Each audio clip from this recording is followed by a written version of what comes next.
Hey everyone, I'm going to talk to you a little bit about nonverbal feedback. And this is something that can seem a little silly at the outset, but I think it's actually very important because it allows your students to give you the sorts of visual cues that they would just naturally be able to provide in a physical class. And at the same time, it allows you to receive those cues from your students. So it's kind of empowering to all parties involved.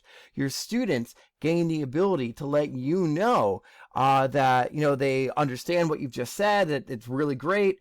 Or alternatively, that they're confused. They need you to slow down, raise their hand, so on and so forth. They need a break, whatever the case may be, without disrupting the flow of your class, without like butting into your lecture, having to go into the chat just with a touch of a button.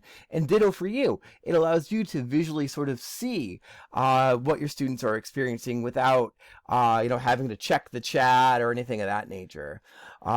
And if you take a few minutes to encourage your students to use these cues at the start of the semester, maybe before the start of the first few classes until they're comfortable doing it, it can probably save you a lot of time. In fact, if you've asked your students to, raise their hand or do something as a cue for you to let if they have a question in general, or if they've typed something in the chat that they want you to look at if you don't have your chat window open. It can be a system that you can work out to help make some of the other features a little bit more accessible for you. A lot of using Zoom is just kind of figuring out what works best for you as a teacher and, in different contexts in terms of what you're doing in the class. So first things first, you got to make sure it's enabled. It should be enabled by default.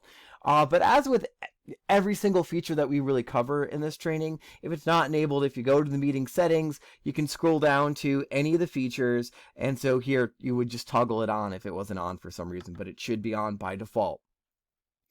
Okay, so now I'm just going to jump back into a room and show you some of the reactions that you can use. So the two biggest types of nonverbal feedback are reactions, and these students would just hit the applause button, and if you have the gallery view, you'd see the different individualized screens and be able to see all the students applauding.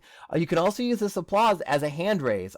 Let them know if you want to do that, because it's in the reactions button. It's a lot easier for people to access, especially if they're using a smartphone or some other device other than a computer. You can also do a thumbs up if they know what's going on, and those are the two reactions. The other forms of nonverbal feedback you open through the participants panel. And so if you are going to encourage students to do this, you would probably want to leave this participants panel up during your class. And here students can, if they understand what's going on, say, do you all get it? They could say yes or no, right? Very clear. And you would see all the students' reactions pop up on the participants panel. You could also, if a student's having an issue, they could tell you to go slower. Or go faster. I'm such a fast talker, my students would probably never say this, but mileage varies here depending on your teaching style. So slower or faster. They can also say thumbs down or thumbs up. They can do the applause from here too. And this is useful because if you're doing the reactions show up on the screen here, but they don't show up on the participants list. So this is important because let's say you're doing a PowerPoint presentation, and so you don't have the gallery up because you've got your big slide, you've got your PowerPoint that you're talking over.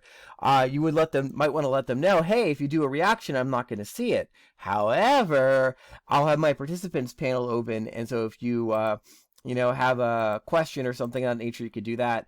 And some of these, I mentioned you can use the clapping to be a hand raise. The need a break thing is also coffee, which for me would just be you're doing a great job, because I love coffee so much. And then also time, that can be in a way, but I kind of get lost in my talks to my student or in our conversations, and maybe you're bumping up against the end of class.